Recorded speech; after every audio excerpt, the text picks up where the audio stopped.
3, 2, 1. Wow, amazing!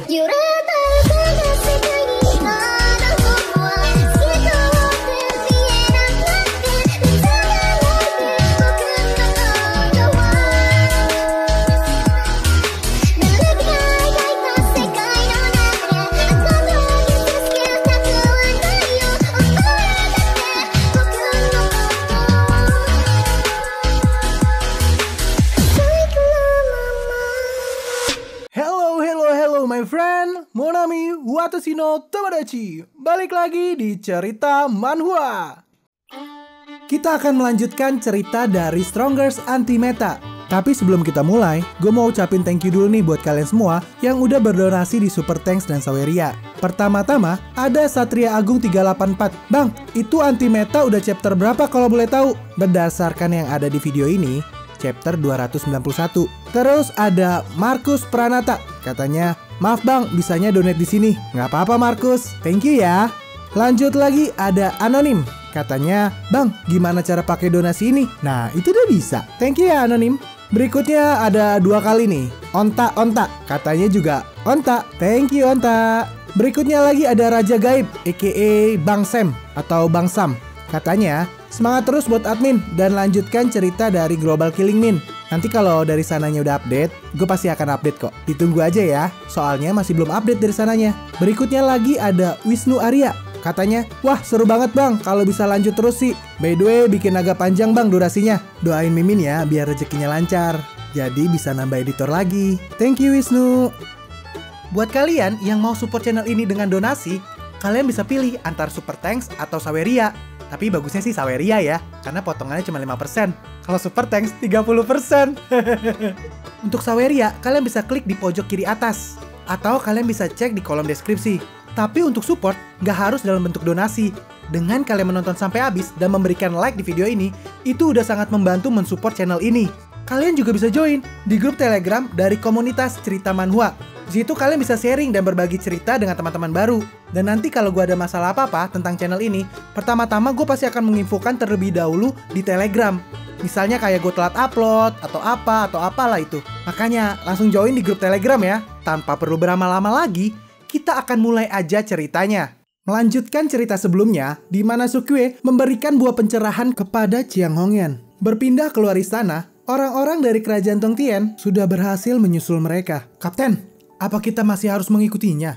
Kaptennya menjawab, jika kita kembali ke istana Giok Putih dan Yang Mulia Sen mengetahui bahwa kita tidak melindungi putrinya, kita pasti akan mati. Tapi saat mereka melihat ke depan, tunggu, bukankah itu istana Giok Putih? Bagaimana Yang Mulia Sen bisa ada di sini? Kapten, lihat itu.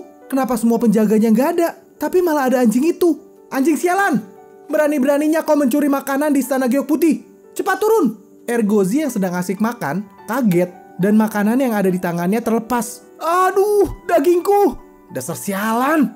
Hei kalian, dewa ini sedang enak-enak makan. Kenapa kau teriak-teriak? Dagingku jadi hilang ini. Cepat ganti rugi! Si kapten menjawab, ganti rugi pantatmu. Berani-beraninya kau menerobos ke dalam istana Giok Putih milik Sens. Dasar anjing sialan! Cepat turun! Lalu ada suara datang dari dalam istana. Dan itu adalah suara Sukue. Hah? Kau bilang ini istana Giok Putih milik Sen? Sorry aja. Sekarang ini milikku. Apa? Mereka tampak kaget. Lalu Sukue menggerakkan istana itu dengan cepat, meninggalkan mereka di belakang. Setelah cukup jauh menelusuri jalan itu, mereka bertemu dengan penghalang. Hongyan berkata, "Pria kecil, ada penghalang di depan. Itu mungkin penghalang yang dipasang oleh Ras Surga." Tenang aja gadis kecil, ini adalah alat immortal. Itu tidak akan hancur hanya karena sebuah penghalang kecil. Lalu Sukue menerobos masuk penghalang itu. Benar kan yang kubilang? Ini sangat keren. Gak heran, saya sangat mencintai benda ini. Ini udah layaknya Gundam. Hongyan bertanya, Gundam itu apa? Gadis kecil, setelah aku mendapatkan jimat penghancur ruang dan membawamu kembali ke kampung halamanku, aku akan menunjukkannya. Kini mereka telah sampai di ujung jalan. Mereka pun turun dari istana langit. Lalu Sukue menyimpan kembali istananya di tempat penyimpanan. Hongyan berkata, "Pria kecil, lihat ke dalam sana. Ada tengkorak di gua itu." Sukue berkata, "Itu mungkin mayat dari Chang Tiandao." Hongyan membalas, "Berarti kita tinggal menghancurkan penghalangnya aja. Dengan begitu, kita akan bisa mendapatkan jimat penghancur ruang." Di sisi lain, ternyata ada orang yang memantau pergerakan mereka. Hahaha, ternyata ada manusia lain lagi yang akan menjadi mainan kita. Tian-chan, kemari. Lihat ini. Wanita ini sangat cantik. Biar aku bermain dengannya. Kembali lagi ke sisi Sukiwe. Penghalang ini sangat kuat. Jika aku membuka paksa dengan menggunakan kekuatan kasar, aku takut membuat goa ini hancur. Hongyan berkata, "Pria kecil, biarkan aku mencobanya." Oke, semangat gadis kecil. Hongyan pun mendekat ke penghalang itu dan coba untuk membukanya. Dalam hati Sukiwe, kontrol kekuatan Hongyan sangat akurat. Penghalang itu secara bertahap mulai retak dan guanya masih baik-baik aja. Tidak berapa lama kemudian, penghalang itu pun hancur. Akhirnya sudah terbuka. Sekarang, jimat penghancur ruang sudah ada di depan mata. Pada saat yang sama, 3 orang dari kerajaan Tongtian telah berhasil menyusul mereka. Akhirnya terkejar juga. Yang mulia, Anda sudah menghancurkan penghalangnya? Ergozi menjawab. Yang mulia, benar. Aku ini yang mulia perkasa dan mendominasi. Lalu Hongyan berkata kepada Sukiwe, "Pria kecil, kondisiku sih baik-baik aja. Tapi aku kehilangan energi yang lumayan besar. Jadi aku perlu istirahat. Kau pergi duluan aja." Dengan cepat, Sukiwe langsung bergerak ke dalam. Para Rasurga atau Deva ini melihat semua kejadian itu.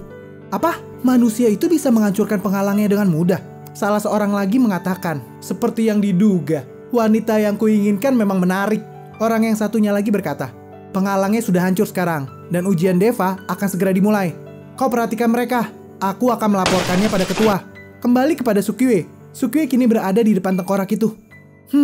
Apa ini mayat Chang Tiandao? Ini pasti udah lama banget. Sampai-sampai dia udah menjadi tengkorak. Kira-kira berapa lama ya dia terperangkap di penghalang ini? Lalu Sukiwe melihat kotak yang ada di samping tengkorak ini. Kotak itu, mungkinkah di dalam sana ada jimat penghancur ruang? Bergegas Sukiwe mengambil kotak itu. Lalu bertanya kepada sistem. "Sistem, cepat identifikasi jimat ini." Sistem memberitahukan, ini adalah jimat penghancur ruang. Di dalamnya ada 2 pasang. Dengan menggunakan jimat penghancur ruang, Sukiwe bisa melewati ruang kehampaan dan kembali ke bumi. Sukiwe tampak gembira. Akhirnya aku mendapatkannya. Dengan begini, aku punya harapan untuk kembali ke bumi. Di saat yang sama, Hongyan dan Ergozi sudah sampai di tengkorak itu. Hongyan berkata, "Pria kecil, apa kau sudah mendapatkan jimat sucinya?" "Udah dong, Chang Tiandao memiliki 2. Perjalanan ke Deng Xian Road ini bisa dianggap sebagai penemuan harta karun." Hongyan berkata, "Wah, itu bagus. Lalu yang satunya lagi apa?" "Aku sih belum bukanya. Coba aku lihat dulu." Lalu Sukiwe meminta sistem untuk mengidentifikasinya. Sistem memberitahukan, ini adalah jimat lautan bunga. Ini adalah arah ilusi, yang mana bisa memproduksi lautan bunga. Lautan bunga? Orang ini... kasihan sekali dia. Sukiwe menjelaskan, ini adalah jimat yang bisa membuat ilusi lautan bunga. Tampaknya, ini akan digunakan untuk kekasihnya. Dia malah dihianati oleh wanita yang dia cintainya. Lalu Sukiwe mendekat ke mayat itu. "Chang Tiandao, terima kasih untuk jimat penghancur ruangnya. Jika aku punya kesempatan bertemu dengan wanita itu, aku pasti akan membalaskan dendamu." Lalu Sukiwe menuliskan sesuatu di dinding yang tepat berada di samping mayat itu. Mayat orang nomor 1 dari keluarga Chang. Lalu Sukiwe berkata, "Terima kasih Chang Tiandao, selamat tinggal." Mereka pun pergi keluar goa. Dan mereka bertemu dengan orang-orang dari kerajaan Tongtian. "Apakah jimat yang kau dapatkan itu adalah jimat penghancur ruang yang legendaris? Aku telah mendengar keajaiban tentang jimat itu. Jika kau ingin pergi ke tanah immortal, bisakah kau membawa kami sekalian?" Sukiwe menjawab, "Aku nggak mau pergi ke sana. Bahkan aku sedikit pun tidak memikirkannya untuk pergi ke sana." "Apa? Kau telah mendapatkan jimat penghancur ruang itu, tapi kau tidak ingin pergi ke sana?" "Iya, memangnya kenapa?" Tiba-tiba, Ras Deva muncul di depan mereka. Dia berkata, "Hei kalian para umat manusia, menghancurkan penghalang dari Ras Deva kami tidaklah mudah. Nggak diduga, ternyata masih ada eksistensi yang luar biasa di antara manusia. Selanjutnya adalah tingkat terakhir dari ujian Deva, yaitu perburuan Deva. Kalian kembalilah ke gua dan terus masuk dalam. Di sana kalian akan mencapai hutan. Disitulah tempat ujian terakhir kalian." Dalam pikiran Sukiwe, sekelompok Ras Deva ini yang paling kuat adalah tahap awal Mahayana. Sisanya tahap puncak Crossing Calamity. Jimat penghancur ruang sudah ada di tanganku. Jika aku memaksa bertarung dengan mereka, aku khawatir akan ada kesalahan. Lebih baik aku mencari kesempatan terlebih dahulu, lalu kabur dari mereka. Sukiwe berkata, kalian menggunakan banyak orang untuk menindas kami. Semuanya, aku hanya tersesat di sini dan tidak berniat untuk mengikuti ujian kalian. Jadi, apakah kalian akan membiarkan kami pergi?" Ras Deva itu berkata, "Selama kalian menginjakan kaki di wilayah Ras Deva, kalian dianggap berpartisipasi dalam ujian. Pergilah kalian ke ujian terakhir dan temukan plat Deva. Dengan begitu, kalian akan menjadi tamu terhormat yang telah melewati ujian Deva. Dan kalian bisa pergi kapan saja." 10 jam setelah kalian memasuki tempat ujian, para deva akan memburu kalian. Sekarang cepat pergilah dan jangan buang-buang waktu kalian. Sukue bertanya. Memburu? Ras deva itu menjawab. Iya, kami para ras deva akan memburu kalian di hutan itu. Jadi cepat kalian sembunyi. Ujian diadakan selama 1 bulan. Kita lihat siapa yang bisa hidup sampai akhir. Mau tidak mau, mereka semua masuk ke dalam hutan. Ergozi berkata, "Bocah, kenapa kau mendengarkan kata-kata burung itu dan patuh untuk berpartisipasi dalam ujian ini? Mereka itu sangat arogan. Seharusnya tinggal kita hajar aja." Sukue menjawab, "Anjing bodoh, kau ini tahu apa? Aku akhirnya mendapatkan jimat penghancur ruang. Aku nggak bisa menyerang begitu aja. Bagaimana jika ras deva itu menggunakan sesuatu yang tidak terlihat dan menghancurkan jimatnya?" Hongyan menambahkan, "Ergozi, Sukue benar. Ras deva ini memiliki latar belakang yang dalam. Kita harus berhati-hati." Ergozi menjawab, "Benar sih, selain itu jimat penghancur ruang masih membutuhkan area tertentu untuk bisa digunakan. Kita nggak bisa pergi untuk sementara waktu. Jadi, ayo kita makan dulu." Orang-orang dari Tongtian juga berkata, "Teman kultivator, ras deva itu bilang akan mulai berburu setelah 10 jam. Bukankah kita seharusnya mencari tempat untuk bersembunyi terlebih dahulu?" Sukue menjawab, "Bersembunyi? Bersembunyi pantatmu? Ngapain pusingin itu? Lebih baik kita masak aja. Kalian bertiga, pergilah cari beberapa dahan. Kita akan membuat api untuk memasak." Ergozi bertanya, "Bocah, kau masak apa?" Sebelum Sukue menjawab, orang-orang dari kerajaan Tongtian sudah kembali membawa kayu bakar. "Teman kultivator, apa kayu ini cukup?" "Ah, itu masih dikit. Cepat cari lagi." Mereka pun pergi lagi mencari kayu bakar. Sukue berkata kepada Hongyan, "Gadis kecil, aku akan mengurus ini semua. Kau pergi aja istirahat." Hongyan menjawab, "Memangnya kau bisa melakukannya sendiri?" "Gak masalah jika melawan mereka satu persatu. Kekuatan manusia burung itu gak ada apa-apanya. Sebenarnya, aku berurusan dengan mereka untuk menanyakan tentang penggunaan jimat penghancur ruang. Kedua, aku berharap bisa menemukan tempat yang memiliki banyak energi spiritual agar kau bisa memurnikan buah pencerahan itu. Jika kita terus melawan manusia burung itu, aku takut itu akan menjadi pertarungan yang sulit. Tapi, saat kau berhasil memurnikan buah pencerahan dan kembali ke tahap Mahayana, kita pasti akan menang." Hongyan menjawab, "Baiklah kalau begitu, aku akan mendengarkanmu." Lalu Sukue mengantarkan Hongyan ke sebuah pohon besar. "Gadis kecil, ini adalah tempat di mana aku menemukan aura yang melimpah. Kau benar pria kecil, aura spiritual di sini sangat bagus. Aku akan berlatih di sini." Lalu Hongyan masuk ke dalam dan mulai berkultivasi. Melihat Hongyan yang sedang berkultivasi, Sukue segera memberikan tambahan beberapa susum roh dan jiwa ilahi yang telah dia kumpulkan di danau sebelumnya. Dengan bantuan ini, gadis kecil pasti bisa berlatih mencapai tahap Mahayana. Lalu Sukue pergi meninggalkan Hongyan. Tidak berapa lama kemudian, orang-orang dari Tongtian setelah menemukan kayu bakar dan mereka melihat aura yang kuat. "Apa? Ini susum roh dan jiwa ilahi. Ada banyak sekali di situ. Ini benar-benar luar biasa." Lalu Sukue berkata kepada orang ini, "Hei kalian semua, permaisuriku akan melakukan latihan tertutup kali ini dan aku akan pergi melawan ras deva. Dan kalian harus menjaga keselamatannya." "Apa? Ras deva kan akan mulai memburu kita. Apakah ini waktu yang tepat untuk berlatih? Dan lagi pula, bagaimana bisa kau melawan serangan dari ras deva itu sendirian?" "Udah, kalian cukup diam aja di sini. Serahkan pertarungan ini kepadaku. Kalian perhatikan saja permaisuriku dengan baik. Kalau sampai terjadi sesuatu, kalian akan tahu apa akibatnya." Lalu Sukue pergi meninggalkan mereka. Tidak jauh dari situ, ternyata ada satu orang ras deva yang sedang memantau mereka. Dan Sukue kini berada di belakang orang itu. Hehehe, jadi di sini tempatnya. Aura pohon purba di hutan adalah target yang mencolok, dan itu bukanlah pilihan yang bijaksana. Dasar manusia bodoh. Sukue yang telah berada di belakangnya berkata, "Oh, benarkah? Hei sobat, bagaimana jika kau saja yang merekomendasikan tempat yang bagus untuk kami?" Ras deva itu dengan panik langsung menyerang Sukue, tapi Sukue dengan mudahnya menghindari serangan itu. "Hei manusia burung, kenapa kau begitu gugup? Rilekslah. Manusia sialan, tutup mulut kotormu itu. Aku adalah pertarung terkuat di ras deva, Tian Chan. Kau bisa mendeteksi auraku dan datang diam-diam di belakangku. Pastinya kau punya kemampuan yang hebat kan? Tapi, kau berani mengambil inisiatif untuk menyerangku. Kau ini udah dipastikan akan mati. Dasar bodoh." Lalu Tian Chan menggunakan skill anginnya untuk menyerang Sukue. Sukue masih tampak santai. Dia mengampaskan angin itu dengan mudahnya.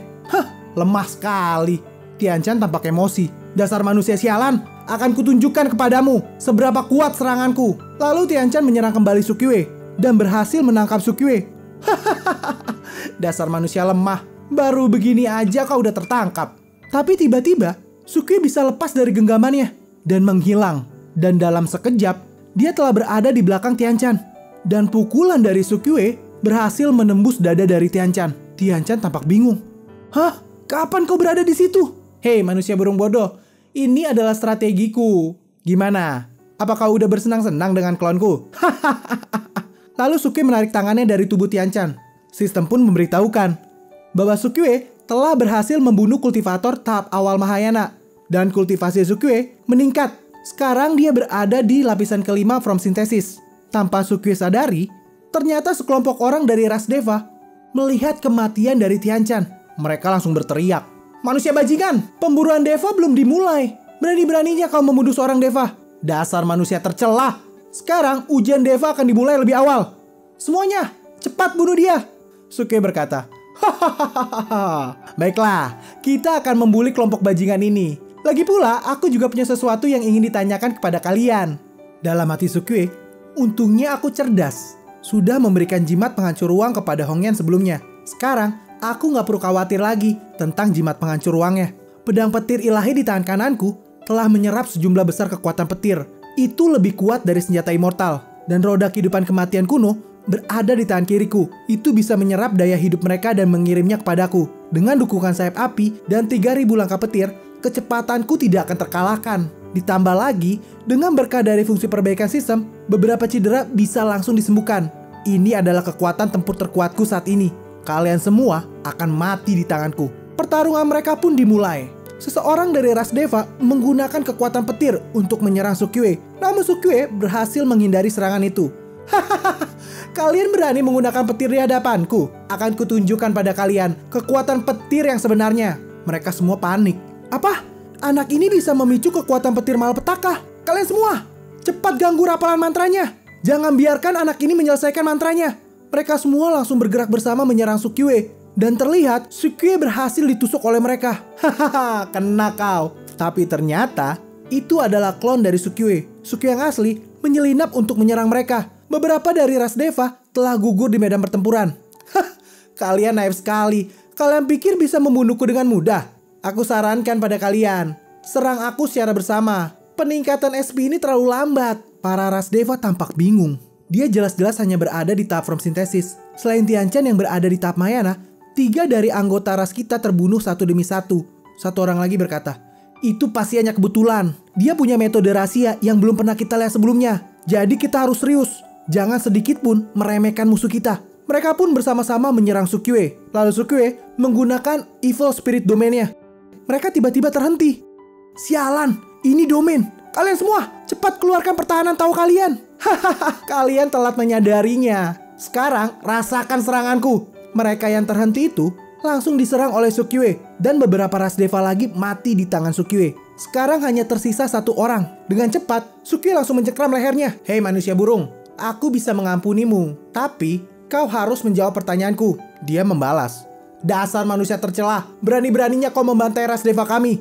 "Apa? Tercela? Aku mengalahkan kalian manusia burung dengan kekuatanku sendiri. Dari mana bagian tercelanya? Yang ada itu kalian. Kalian yang membawa kami ke dalam ujian ini tanpa penjelasan apapun. Kalian itu yang tercela.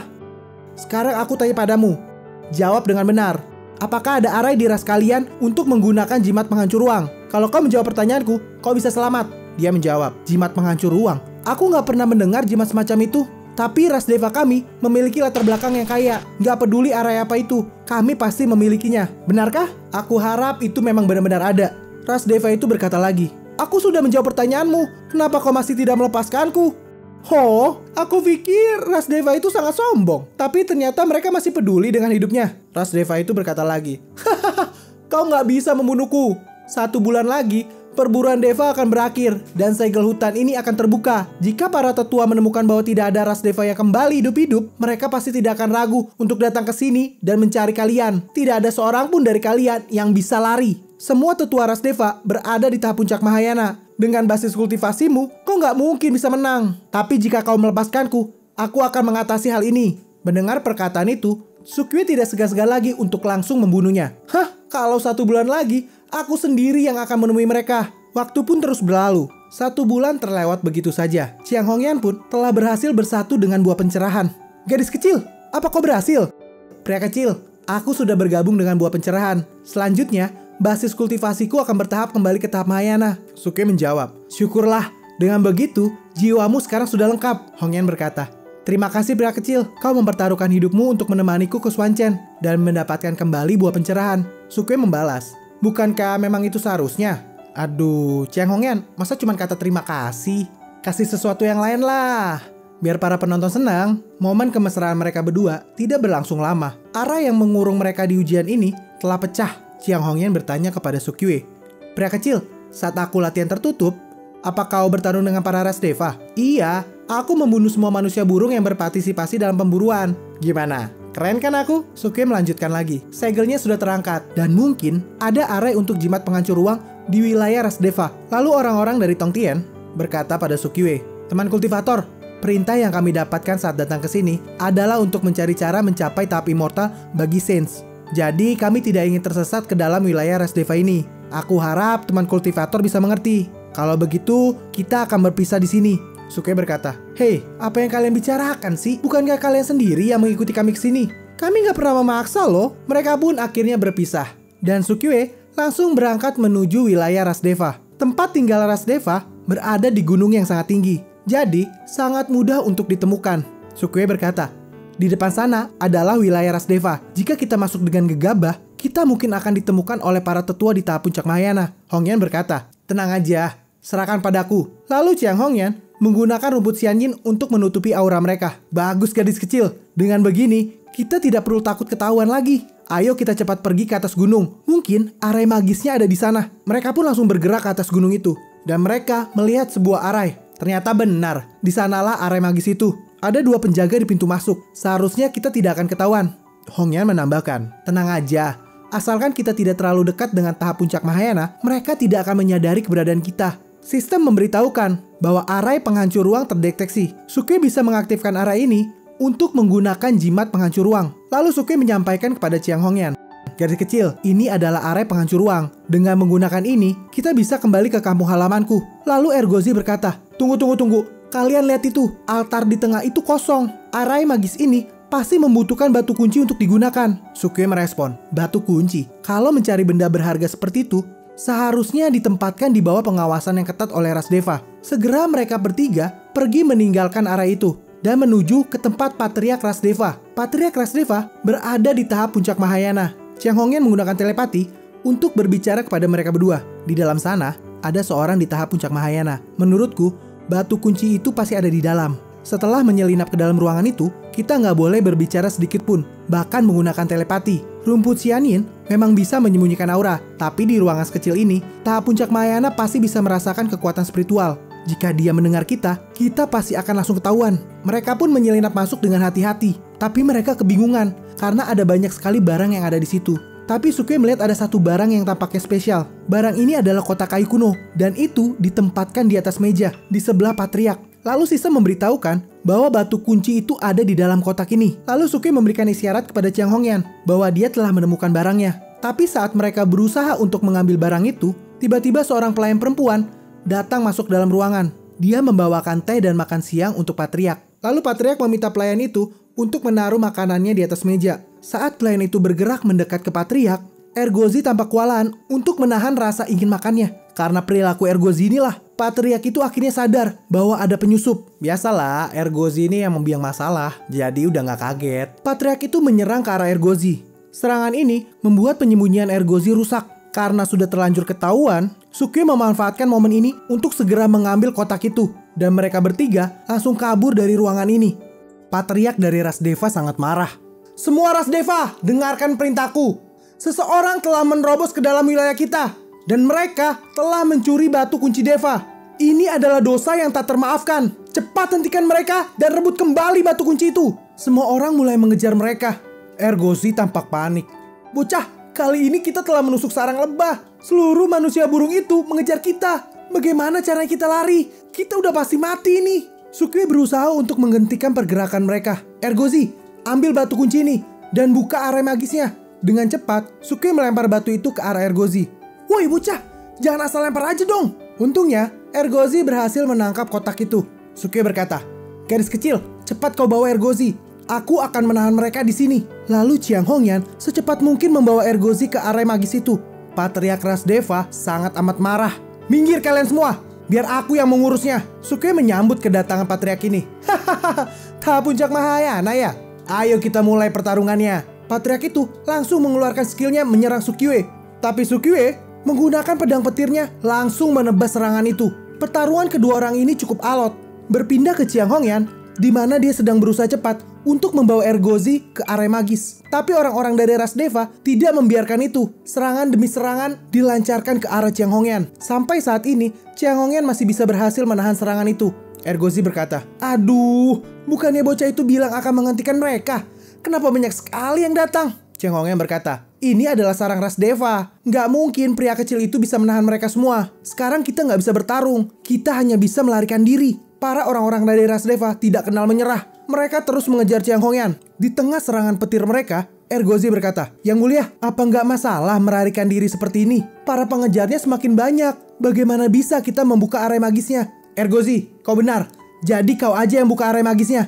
Aku akan memancing mereka." Lalu Chiang Hongyan melemparkan Ergozi ke arah itu. "Ergozi, cepatlah pergi!"